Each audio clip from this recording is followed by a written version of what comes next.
नमस्कार मित्रों, मैं रवि मिश्रा, मेंटोर लक्ष्य क्लासेस धारा की तरफ से प्रधान शिक्षक नियुक्ति के सिलेबस के हिसाब से डीएलएड के पाठ्यक्रम को लेकर आपके सामने आज से नियमित रूप से मैं आऊँगा।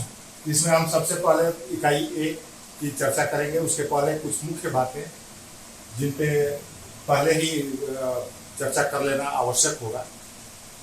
यह है कि आप जैसा देख रहे होंगे कि हाई स्कूल प्रधानाध्यापक के लिए, हेड मास्टर के लिए जो विज्ञप्ति आई थी उसके हिसाब से डेट भी फाइनल हो गया है। 30 मई को उनका एग्जामिनेशन का संभावित डेट। इसे देखते हुए उम्मीद लगाई जा सकती है कि अंदाजन 15 मई तक प्रधान शिक्षक प्राथमिक विद्यालय का भी एग्जाम शेड्यूल कर दिया जाएगा बिहार लोक सेवा आयोग के द्वारा। तो उसको ध्यान में रखते हुए अभी हमारे पास बहुत ही कम समय है और जितने भी अभ्यर्थी हैं, आप सभी अभ्यर्थी डीएलएड या बीएड क्वालिफाई करके ही एग्जाम में बैठने जा रहे हैं। तो इन विषयों से आपका पूर्व परिचय भली भांति है। बस अब हमें जरूरत है रिफ्रेश कर लेने की। उसको एक बार पुनः सरसरी तौर पे देखेंगे टॉपिक्स को, और उसके साथ हम प्रैक्टिस सेट के माध्यम से मैक्सिमम ऑब्जेक्टिव क्वेश्चंस को सॉल्व करने की कोशिश करेंगे। और एक बात का दिलासा मैं दिला देना चाहता हूं कि जो भी परीक्षा में प्रश्न आएंगे उनमें से 80% पत्रों का समावेश, 80% प्रश्नों का समावेश हमारे प्रैक्टिस सेट्स में कर दिया जाएगा। हमारे कोचिंग के और भी अन्य मेंटर्स जो हैं वो तैयारी में लगे हुए हैं और यह बहुत ही जल्द 1 या 2 दिनों के अंदर चैप्टर वाइज ऑब्जेक्टिव क्वेश्चंस की एक सीरीज आपको इसी चैनल पे मिलती रहेगी। नियमित अपडेट पाने के लिए चैनल को सब्सक्राइब करें और जब भी हम लोग नया कोई कंटेंट अपलोड करेंगे आपके पास सहूलियत से पहुंच जाएगा। तो आइए शुरू करते हैं। आज हम लोग इकाई 1 डीएलएड के पाठ्यक्रम के हिसाब से इकाई 1 जो है उसमें है बच्चे, बचपन तथा समाज। बच्चे, बचपन तथा समाज में जो मुख्य बिंदु है, तो बुलेटेड टॉपिक्स है डीएलएड के बुक में। बच्चे तथा बचपन, समाजीकरण की समझ, बच्चों का समाजीकरण और बाल अधिकारों का संदर्भ, इन 4 टॉपिक्स पे हम लोगों को मुख्यतः फोकस करना होगा। तो सबसे पहले हम परिभाषाओं के तौर पे थोड़ा सा रिफ्रेश करते हैं कि बच्चे क्या होते हैं। सबसे पहला शब्द है हमारे इकाई के शीर्षक में बच्चे। तो बच्चे कौन होते हैं? सबसे पहला सवाल, बच्चे तो जो नवजात होते हैं वो तो नवजात होते ही हैं। फिर बच्चों का कब से उम्र शुरू होता है? तो बच्चों की सामान्य उम्र हमारे यहाँ 3 वर्ष मानी जाती है। 3 वर्ष, जब बच्चे अपने घरों से बाहर निकलना शुरू करते हैं, बाहर के लोगों के साथ इंटरेक्ट करना शुरू कर देते हैं। 0 से 3 वर्ष तक के जो बच्चे होते हैं उनको हम लोग शिशु या इन्फेंट के रूप में ट्रीट करते हैं हमारे सोसाइटी के हिसाब से। तो 3 साल से ऊपर के बच्चे और कहाँ तक के बच्चे, यह भी सवाल है। तो भारतीय परिप्रेक्ष्य में हम लोग 14 साल तक को बच्चे मानते हैं। 3 से 14 वर्ष, 3 से 14 वर्ष तक के बच्चे जो हैं वो हमारे यहाँ बच्चे माने जाते हैं। जबकि अंतर्राष्ट्रीय नियमों के हिसाब से, अंतर्राष्ट्रीय कानूनों के हिसाब से जो संयुक्त राष्ट्र घोषणा पत्र है बच्चों पर, वह 18 साल तक, 18 से कम उम्र, 18 से कम उम्र के बच्चों को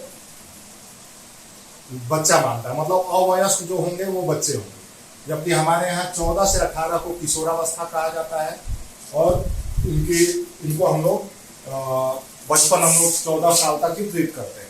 हमारा शिक्षा का अधिकार कानून हो या बाल मजदूरी संबंधित कानून हो, वो सभी 14 वर्ष से कम उम्र के बच्चों को किसी भी खतरनाक कार्यों में या काम के कार्यों में लगाने का निषेध करते हैं। और आरटीई एक्ट के अनुसार 6 से 14 वर्ष, 6 से 14 वर्ष को अनिवार्य तथा मुफ्त बाल शिक्षा देना इनका संवैधानिक अधिकार बना दिया गया है। तो इस तरह से हम देखेंगे कि भारतीय परिप्रेक्ष्य में बचपन को हम 14 साल के अंदर ही ट्रीट करेंगे।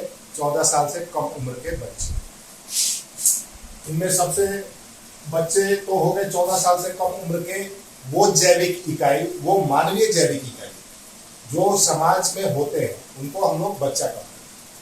अब बच्चों को पहले हम लोग एक जैविक इकाई के रूप में देखते हैं, अब उन बच्चों को सामाजिक इकाई में देखने का प्रचलन है। मतलब समय के साथ बदलाव जो हुए, उसमें बच्चों को एक जैविक इकाई न मानकर सामाजिक इकाई मानते हैं। वो समाज के साथ इंटरेक्ट करते हैं, समाज के अन्य कारकों, अन्य घटकों पर अपना प्रभाव डालते हैं, अन्य घटकों से वो प्रभावित होते हैं। इसलिए बच्चे अब एक सामाजिक इकाई हो गए। चलो, तो बच्चे एक सामाजिक इकाई है जो परिवार, समाज, समुदाय और राष्ट्र पर एक प्रभाव अपना छोड़ते हैं और इनसे प्रभावित होते हैं। समाज में हो रही घटनाएं, समुदाय में हो रही घटनाएं और परिवार में हो रही घटनाएं इनको प्रभावित करते हैं। ये प्रभाव पॉजिटिव और नेगेटिव दोनों भी हो सकते हैं। हालांकि हम लोग जब भी एजुकेशन या बच्चों के संदर्भ में बात करते हैं तो पॉजिटिव चीजों की ही बातें ज्यादा करते हैं, लेकिन समाज से नेगेटिव या नकारात्मक रूप से प्रभावित भी होते हैं बच्चे। परिवार में भी, जिन परिवारों में अंतरकलह या इस तरह की नेगेटिव चीजें होती हैं, वहाँ बच्चे नेगेटिवली प्रभावित भी होते हैं। तो इन सबको हम लोग इस चैप्टर में डील करेंगे, समझेंगे कि क्या होता है इनका प्रभाव, कैसे ये प्रभावित करते हैं, कैसे ये प्रभावित होते हैं, इनका इम्पैक्ट क्या होता है। इन सब चीजों को हम लोग देखेंगे। बच्चे के संदर्भ में एक और बात उल्लेखनीय है कि बच्चों को कहा जाता था पहले कि बच्चे देश के भविष्य हो। अनेक नेताओं द्वारा यह कहा जाता रहा है कि बच्चे देश के भविष्य होते हैं, लेकिन अब इसे हम लोग दूसरे संदर्भों में देखें, एक पॉजिटिव संदर्भ में देखें तो हमें यह दिखता है कि बच्चे देश के भविष्य नहीं बल्कि वर्तमान में इनकी चिंता करनी होगी, वर्तमान में इनके लिए कार्य करना होगा। वर्तमान में इनके उन्नति के लिए, इनके प्रगति के लिए अगर हम नहीं करेंगे तो ये भविष्य देश के भविष्य हो सकते हैं, लेकिन बच्चों का भविष्य नहीं हो सकता। इसलिए बच्चों के वर्तमान पर विशेष फोकस देकर, विशेष ध्यान देकर हम लोग इसको उन्नत और समाज के लिए उपयोगी बनाने की कोशिश करते हैं। विद्यालयों में मुख्यतः यही होता है कि समाज के अन्य अवयवों द्वारा प्रभावित, गलत तरीके से अगर प्रभावित होते हैं बच्चे, तो विद्यालय उसमें अपना योगदान उनका ये होगा कि वो उसे पॉजिटिव रूप में फिर से कन्वर्ट करें बच्चों को, और जो नेगेटिविटी समाज, समुदाय, परिवार द्वारा वो ग्रहण कर चुके हैं उसकी काट हम लोग विद्यालय में बच्चों को देते हैं, ताकि बच्चों का समुचित, संपूर्ण, संतुलित एवं राष्ट्र हित में उपयोग किया जा सके। और इन सब टॉपिक को हम लोग देखेंगे कि बचपन फिर क्या होता है और इसे समाज किस तरह प्रभावित करता है, बच्चे तथा बचपन को, और समाज से बच्चे तथा बचपन किस तरह से प्रभावित होते हैं। कहने का मतलब कि इस चैप्टर में, पूरे इकाई 1 में हम लोग ये देखेंगे कि समाज और बच्चे के बीच में इंटरेक्शन, अंतर क्रियाएं जो है वो किस। तो चलिए अब हम देखते हैं, पहला टॉपिक है हमारा बच्चे तथा बचपन। तो बच्चे और उनका बचपन किस तरह से समाज के लिए, देश के लिए महत्वपूर्ण हो सकता है, या एक परिवार के लिए और एक व्यक्ति के जीवन में उसका बचपन कितना महत्वपूर्ण होता है। इन महत्वों को हम यहाँ रेखांकित करेंगे तथा इस पर चर्चा करेंगे। सबसे पहले अगर बच्चों की हम लोग बात करें, बच्चे तो ये अपने आप में पूरे जीवन का फाउंडेशन स्टोन होता है, मील का पत्थर जिसे कहते हैं। यहाँ तय होती हैं चीजें कि भविष्य कैसा होगा बच्चे का, और उस बच्चे के व्यक्तित्व से किस तरह से समाज और राष्ट्र प्रभावित होता है। इसका हम लोग सर्वोत्तम उदाहरण देख सकते हैं तुलसीदास जी द्वारा रचित रामचरितमानस, या श्री कृष्ण, भगवान श्री कृष्ण के बचपन में। जैसे रामायण रामचरितमानस का पहला जो अध्याय है बालकांड, उसमें श्री राम के जीवन, उनके बचपन तथा बचपन में घटित घटनाओं, उस पर उनके अभिभावकों या माता पिता द्वारा मतलब जो रिएक्शन होता है, प्रतिक्रियाएं जो दी गई है, उसको किस तरह से हैंडल किया गया है, किस तरह से उनके बचपन को समन्वित किया गया है ताकि वो एक मर्यादा पुरुषोत्तम के रूप में विकसित हो सके। श्री कृष्ण के जीवन में उनके माता पिता और अभिभावकों ने किस तरह से उनके बचपन को किन कठिन परिस्थितियों से जूझते हुए बचाया, और वो एक मतलब अपने समय के तत्कालीन समाज के लिए अग्रदूत बनकर, और लीडरशिप क्वालिटीज उनके अंदर जो है, महाभारत के युद्ध में उनका जो कौशल देखने को मिला, व्यक्तिगत विकास, समाज के लिए, राष्ट्र के लिए उन्होंने जो किया, तो इस तरह से हम देखते हैं कि बच्चे जो है ये बहुत ही महत्वपूर्ण हो जाते हैं किसी भी समाज, राष्ट्र या उस परिवार के लिए।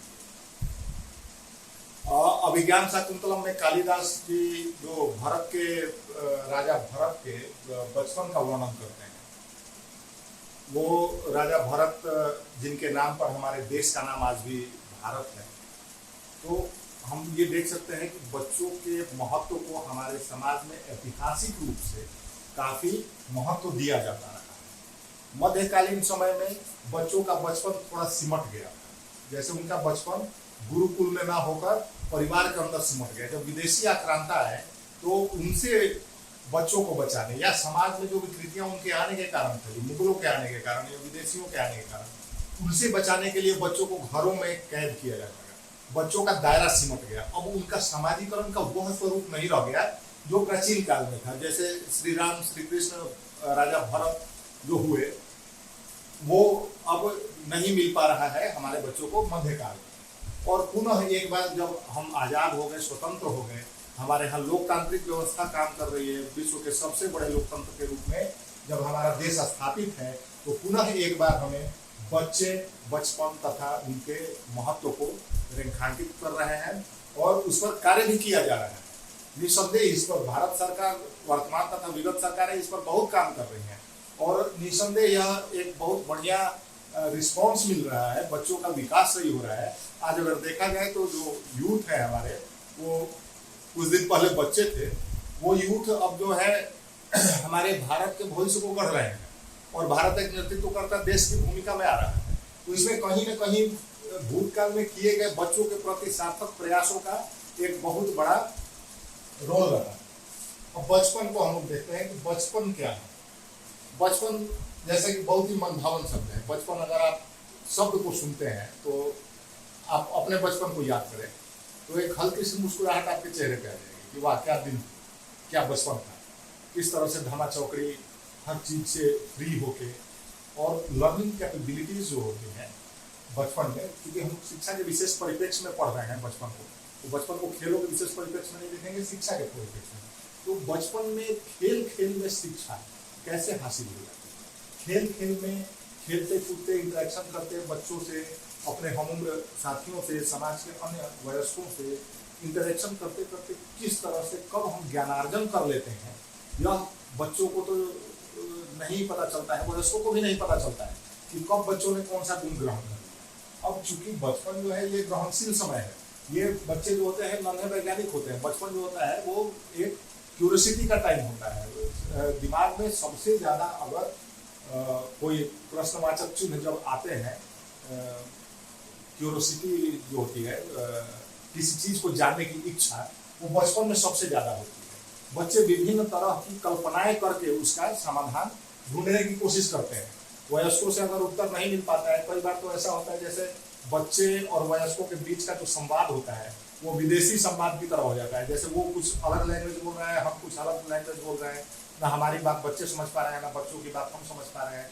तो ये साधारणतः ये परिवार में ऐसा हो जाता है कि अगर कोई आगंतुक आ गए, बाप पिताजी जो साथ में रेगुलर रह रहे हैं वो तो बच्चों की भाषा समझ जाते हैं, लेकिन जो अगर कोई बाहर से आया हुआ है, अगर उनसे बच्चे इंटरेक्ट करने लगे तो उनके समझ में जल्दी नहीं आ पाता है कि ये बच्चे क्या बोल रहे हैं और क्या बोलना चाहते हैं। जिन बच्चों का भी भाषाई विकास पूरा नहीं हुआ, वो 3 साल से छोटे होते, तो इन बच्चों के साथ उनका बिहेवियर जो होगा वो एक विदेशियों की तरह हो जाएगा कि वो कहना चाह रहा है, एक्सप्रेस करना चाह रहा है, हम समझ नहीं पा रहे हैं, हम जो उसे समझाना चाह रहे हैं वो समझ नहीं पा रहा है।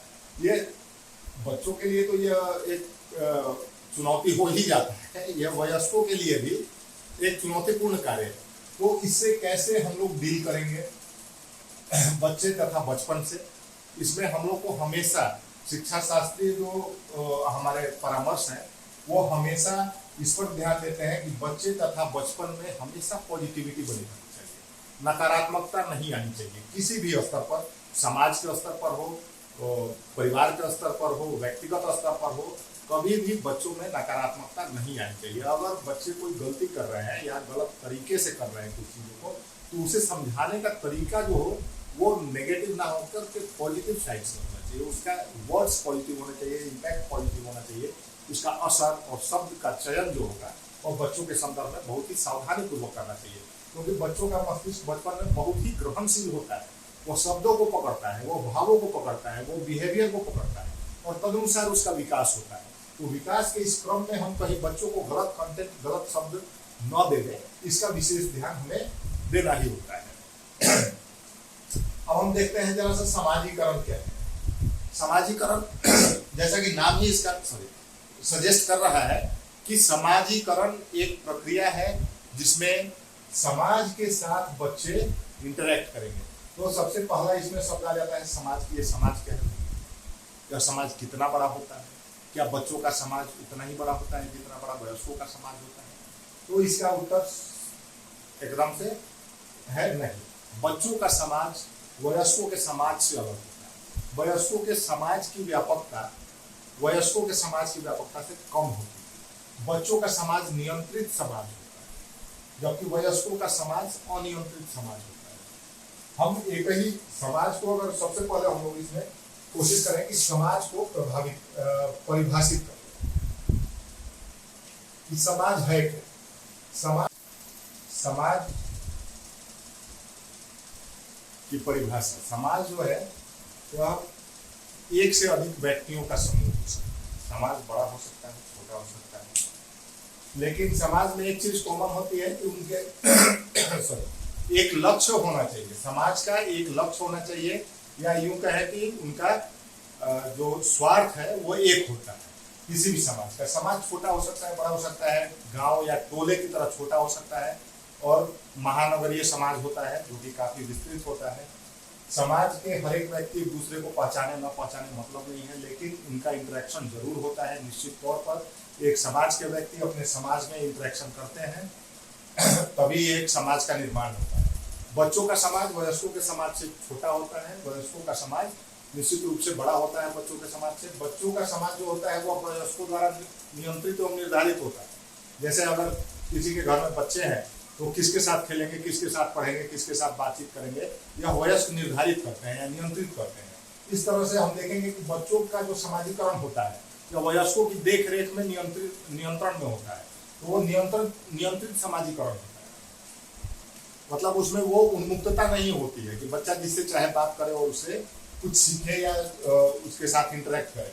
लेकिन वयस्कों में तो हम बच्चों के विशेष संदर्भ में पढ़ रहे हैं, तो हम यहाँ बच्चे के समाजीकरण के बारे में ही बातें करेंगे कि बच्चों का समाजीकरण कैसे होता है। तो समाजीकरण जैसा कि आप समझ गए होंगे कि समाज के साथ बच्चों की अंतरक्रिया, जिससे बच्चों में कुछ समझ पैदा होती है या बच्चे जिससे प्रभावित होते हैं, यह बच्चे का समाजीकरण। ऐसा नहीं है कि केवल बच्चे ही प्रभावित होते हैं, बच्चे भी समाज को प्रभावित करते हैं।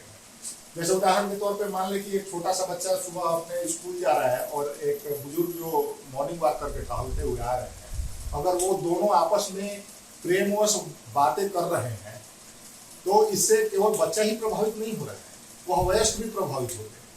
वह भी सोचते हैं कि अरे हमारे समय में तो बच्चे इतना नहीं जानते थे भाई, या इतने सुबह सुबह स्कूल नहीं जाते थे, या हम लोगों की जो परिस्थितियां थी वो अलग थी, आज कितना बदल गया। तो यहाँ वयस्कों को बच्चे प्रभावित कर रहे हैं, वयस्कों को मतलब वयस्क समाज को बच्चे प्रभावित कर रहे हैं, और वयस्क समाज के द्वारा जो कम्युनिकेशन हो रहा है उनके साथ, उससे बच्चे भी प्रभावित हो रहे हैं। तो ये समाजीकरण की हमारी समझ जो है बच्चों के प्रति, किस तरह से बच्चों का समाजीकरण होता है, इस पर आधारित रहेगा। फिर बच्चों का समाजीकरण कैसे होता है, उसे कौन कौन से घटक प्रभावित करते हैं। जैसा कि हम लोग जानते हैं कि बच्चों पर प्रभाव डालने में परिवार है, समाज है, मित्र मंडली है, और वो सारे ऐसे चीज है जो बच्चों के साथ जो इंटरेक्ट करते हैं डायरेक्टली या इनडायरेक्टली। इसमें एक महत्वपूर्ण घटक है जो कि अभी बदलाव के तौर पे देखा जा रहा है वर्तमान समय में, कि सबसे अंतिम जो विकल्प होता था, जो बच्चों को प्रभावित करने वाले कारकों में जो सबसे अंतिम चीज होती थी, वो होता था मास मीडिया, मतलब कम्युनिकेशन के साधन, मीन्स ऑफ कम्युनिकेशन। वो बच्चों को सबसे कम पहले प्रभावित करते थे क्योंकि वो नियंत्रित होते थे। गार्जियंस रेगुलेट करते थे कि टीवी इतना ही देखना है, यही प्रोग्राम देखना है। लेकिन अभी जो वर्तमान परिस्थितियां हैं, इसमें इंटरनेट या मीडिया का इतना उपयोग हो गया है, और अब तो पढ़ाई में भी आप लोगों ने जैसा लगा कि पिछले 2 सालों में पैंडेमिक के दौरान बच्चे इंटरनेट और मल्टीमीडिया के थ्रू ही पढ़ रहे हैं। तो अभी सबसे ज्यादा प्रभावित करने वाला कारक जो है वर्तमान बच्चों को, वो इंटरनेट या मास मीडिया बन गया। तो हम देखेंगे कि कैसे व्यक्तियों से बच्चों का लगाव जो है वो कम होते जा रहा है और मीडिया के साथ बढ़ते जा रहा है। तो यहाँ पे मीडिया में कौन से कंटेंट से बच्चे प्रभावित हो रहे हैं, कौन से कंटेंट्स को ग्रहण कर रहे हैं, इस तरह से हम लोग बच्चों के सामाजिकरण के विभिन्न कारक उसको प्रभावित करने वाले, जिसमें परिवार, समाज, मित्र मंडली तथा कम्युनिकेशन के साधन, इन चीजों को हम लोग देखेंगे। फिर बाल अधिकारों का संदर्भ, यह बहुत ही महत्वपूर्ण चीज है कि बाल अधिकार, पहले क्या था कि हम लोग जब परतंत्र थे तो उस समय बाल अधिकारों के बारे में ज्यादा बातें नहीं होती थी। बच्चों को मजदूरों के तौर पर अंग्रेजों की फैक्ट्रियों में काम कराया जाता था, लेकिन स्वतंत्रता प्राप्ति के पश्चात या उससे कुछ पहले ही जैसे ही समाज सुधार आंदोलन शुरू हुए भारतीय इतिहास में, तो इस पर भी ध्यान दिया कि बच्चों का भी कुछ अधिकार होता है, बचपन, और बचपन को उन्मुक्त जीना बच्चों का एक अधिकार है, और इस अधिकार से उनको वंचित नहीं किया जा सकता है केवल इसलिए क्योंकि भारत गुलाम है, केवल इस आधार पर उनको वंचित नहीं किया जा सकता है। तो बाल अधिकारों की बात है, तो बाल अधिकारों के बात में हम देखेंगे कि हमारे यहाँ किशोर न्याय और नियम है, जो जुवेनाइल जस्टिस लॉ है, उसके अनुसार बच्चों को कह रहा है कि 3 से 14 वर्ष तक बच्चे का बचपन होता है, उसमें हस्तक्षेप नहीं होना चाहिए।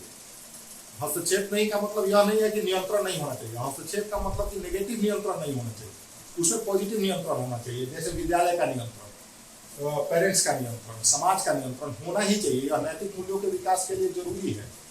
लेकिन उस पर किसी भी तरह का नेगेटिव नियंत्रण नहीं होना चाहिए, जैसा कि पहले होते आता था कि 12 साल 14 साल के बच्चे खान में, कोयले के खान में अंग्रेजों के समय में काम करते थे, बाल मजदूर होते थे, उनका शोषण होता था, बंधुआ मजदूरी होती थी। उन सब चीजों से उन्मुक्तता के लिए बनाया गया जुवेनाइल जस्टिस लॉ। उसके बाद आता है आपका बाल श्रम निषेध एवं विनियमन अधिनियम, जो कि स्वतंत्रता प्राप्ति के पश्चात बनाया गया। उसमें यह तय किया गया कि 18 वर्ष से कम उम्र के, मतलब अवयस्क जो है, किशोरावस्था के बच्चे भी कहीं बाल मजदूरी नहीं कर सकते हैं, उनको खान एवं अन्य जो खतरनाक कार्य हैं उनमें नहीं लगाया जा सकता है। इसका निषेध किया गया है कि यह गैर कानूनी होगा, गैर संवैधानिक होगा, और इसमें संलिप्त लोग जो होंगे वो दंड के पात्र होंगे। इसके साथ ही 1945 में जब संयुक्त राष्ट्र संघ अस्तित्व में आया, तो उसने वैश्विक स्तर पर यह घोषणा की कि बच्चों के कुछ अधिकार होते हैं और उन अधिकारों का हनन कोई भी सदस्य राष्ट्र नहीं कर सकता है, और सारे सदस्य राष्ट्रों को अपने यहाँ, अपने समाज, अपने देश के बच्चों के लिए इस तरह के कानून बनाने होंगे जिससे कि बच्चों के अधिकारों का संरक्षण हो सके। तो इस संदर्भ में जिनेवा घोषणा पत्र, बाल अधिकारों से संबंधित जिनेवा घोषणा पत्र जो है, उसकी चर्चा भी हम लोग करेंगे। लेकिन अब चूंकि समय कम है हमारे पास और परीक्षा की तिथि कभी भी घोषित हो सकती है, इसके मद्देनजर हम लोग अभी क्या करेंगे कि इनसे संबंधित वैसे वस्तुनिष्ठ प्रश्नों का एक संकलन, जो कि फिलहाल तो 2 सेट में हम लोग तैयार कर रहे हैं, मतलब 150 क्वेश्चन प्रति इकाई। तो मुझे उम्मीद है कि इससे ज्यादा बाहर का आएगा भी, 150 क्वेश्चन प्रति इकाई से ज्यादा नहीं आएगा। और अगर परीक्षा की तिथि घोषित नहीं होती है, आगे बढ़ता है एग्जाम का डेट, तो हम लोग अतिरिक्त क्वेश्चंस के साथ इसी चैनल पर आपके यहाँ उपस्थित होंगे। तो सारे अपडेट्स के लिए हमारे चैनल के साथ कम्युनिकेट करते रहें, सब्सक्राइब करें, और आप लक्ष्य क्लासेस आरा के इस ग्रुप के साथ, एजुकेशनल ग्रुप के साथ बने रहिए। यहाँ पर आपको परीक्षा से संबंधित रणनीतियाँ, जैसे ही परीक्षा का डेट घोषित होता है तो रणनीतियों की हम लोग चर्चा करेंगे। हमारे अन्य मेंटर्स जो हैं वो अलग अलग सब्जेक्ट को लेकर आएंगे, सामान्य अध्ययन के पत्र को लेकर आएंगे, सामान्य अध्ययन से संबंधित वस्तुनिष्ठ प्रश्नोत्तरी को लेकर आएंगे, और साथ ही हम लोग रणनीतियों की चर्चा करेंगे कि किस तरह से हम लोग सफल हो पाए। आज के लिए इतना ही।